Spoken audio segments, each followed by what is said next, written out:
Welcome back to Brevard Beat. Today we're setting out on really quite a fascinating exploration. Sounds exciting. Yeah, we're uncovering the philosophy, the hidden conservation work, and the really unique experiences that make our own Brevard Zoo a standout, not just locally, but nationally. It really is a special place. Totally.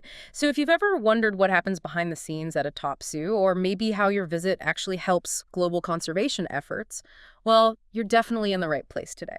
We're going beyond just listing the animals. We want to understand things like the brand new expanded lion habitat, that Lands of Change area. Which is fantastic. Right. And those unique things like kayaking beside giraffes or even ziplining over alligators. We can actually do that. Plus, we'll cover all the practical stuff, Uh, tickets, hours, how to save a bit of money, make your next trip the best it can be.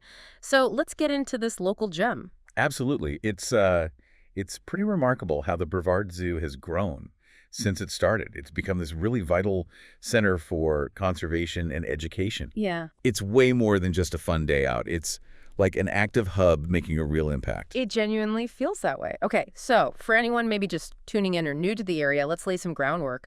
When did it actually open? It wasn't that long ago, relatively speaking. 1994. So, yeah, about 30 years now. Okay, 1994, and it's pretty big. 75 acres, yeah. Yeah. And home to around 800 animals, Wow. give or take, and about 170 different species. Those are some solid numbers, but like you said, there's more to it. What really makes the Brevard Zoo special beyond just its size or the animal count? Well, I think the key thing is its status. It's an AZA-accredited nonprofit. AZA, Association of Zoos and Aquariums. Exactly, and that's not just, a fancy title. It means they're held to really strict standards for everything.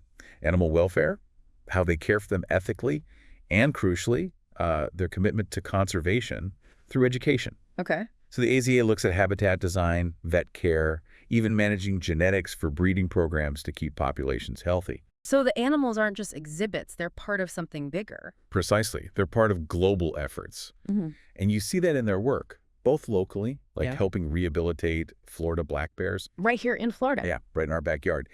And that research helps understand their impact locally, Yeah. but also globally, like their role in sea turtle healing. Sea turtles, wow. What does that involve? Oh, everything from like advanced wound care to special diets, getting them ready for release back into the wild. It's intensive. That's incredible. And this dedication, it gets noticed. They were voted a top 6 U.S. zoo in the 2025 10 Best Awards. Top 6 in the country. That's amazing for Brevard. It really is. And that status, being a nonprofit focus on this, often means good perks for members too, letting them feel part of that mission. That makes sense. So it's not just a fun day. You're actually supporting real science-based conservation. Okay, let's talk about the experience then. Walking around, seeing these habitats, I hear there's some big new additions. Yeah, some really exciting upgrades. Where should we start our virtual tour? Let's definitely start with Expedition Africa. It's iconic. Giraffes, rhinos, okapi, which are amazing creatures. Kind of like a forest giraffe. Sorta, yeah. And lemurs too. But the big news there is the brand new lion habitat. It just opened in November 2024. Okay, new lions. How big is it? 15,000 square feet. It's a huge expansion. Wow. Gives them so much more room for natural behaviors, enrichment, and it's a much better viewing experience for visitors too. And didn't you mention kayaking there? Yes, you can actually take a guided kayak tour in that Africa section, paddle right near the areas where the giraffes and rhinos hang out. It's a totally unique perspective. That sounds incredible. Okay, so Africa. What's next? From there, you absolutely have to check out the upgraded Lands of Change, Australia and beyond. Upgraded how? New paint. Huh, no, much more than that. It's been significantly redesigned for visitor immersion.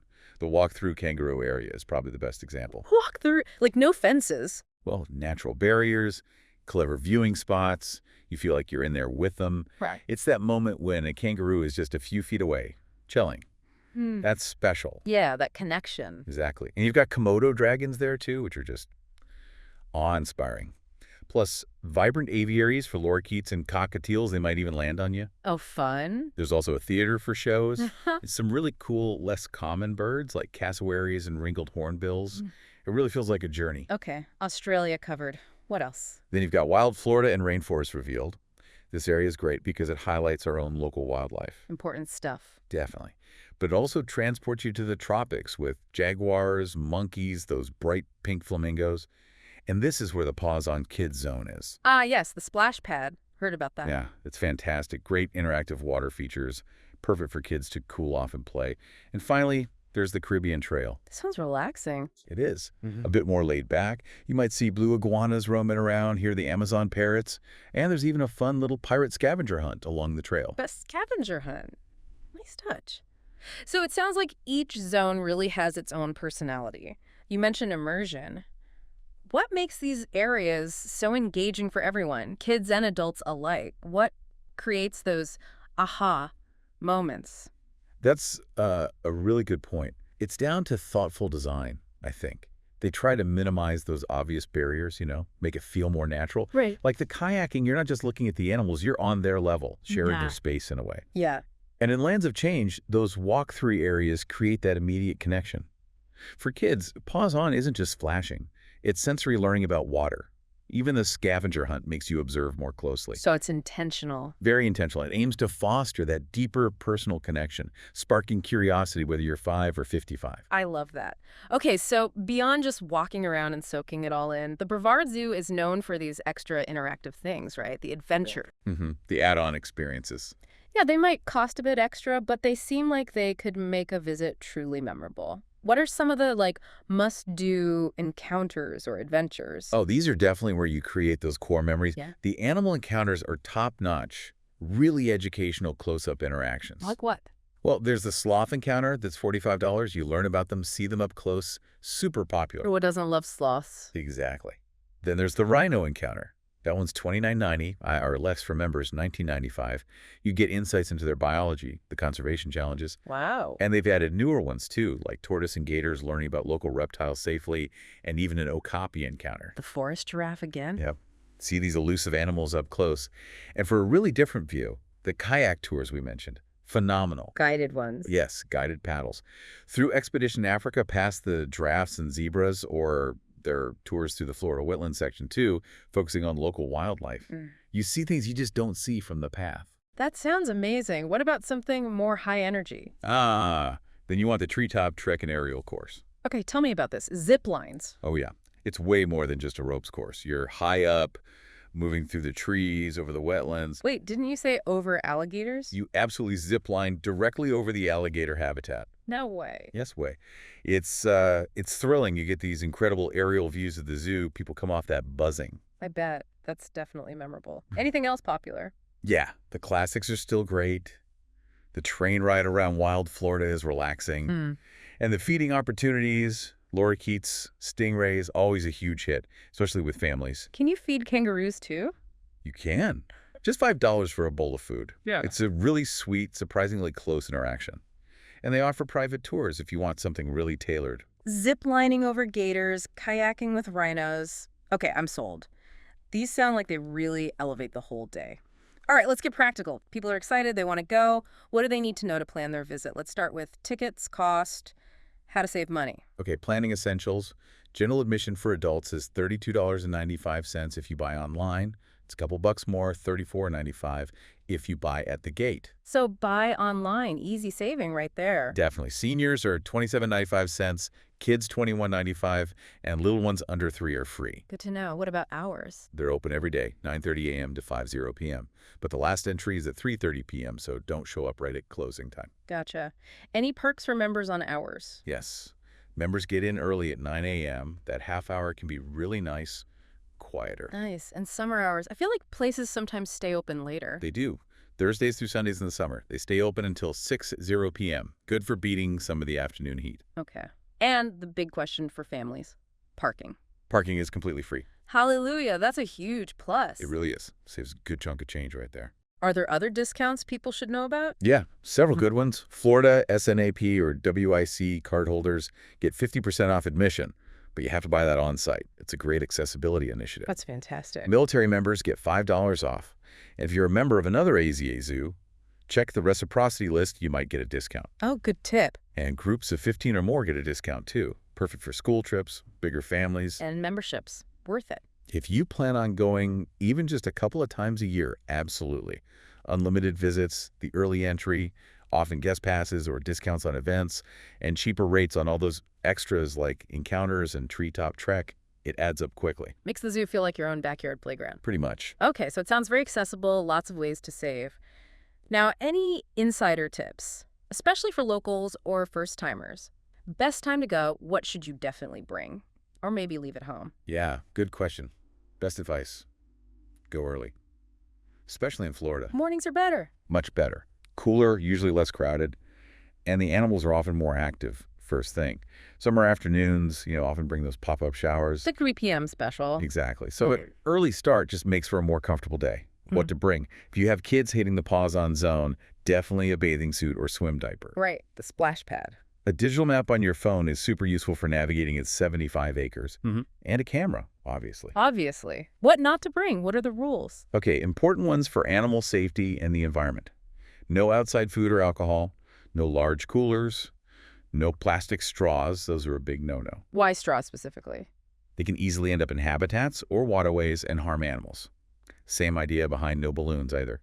Also, no selfie sticks and no pets, obviously, except service animals. Makes sense. What about getting around inside? Is it accessible? Very. They have strollers, wheelchairs, and ECVs, those electric scooters available to rent. And the paths and exhibits are designed to be handicap accessible. They've put thought into making sure everyone can enjoy it. That's great to hear. Okay, really helpful tips there. So let's kind of bring this all together. Beyond just being a fun attraction, why should folks here in Brevard really make the zoo a regular part of their lives? What's the bigger picture? Well, thinking about the broader impact, every visit directly supports those conservation and education programs we talked about. The sea turtles, the black bears. Exactly. You're investing in work happening right here and globally. Plus, their education programs reach thousands of local kids, fostering that next generation of, environmentally aware citizens. That's huge.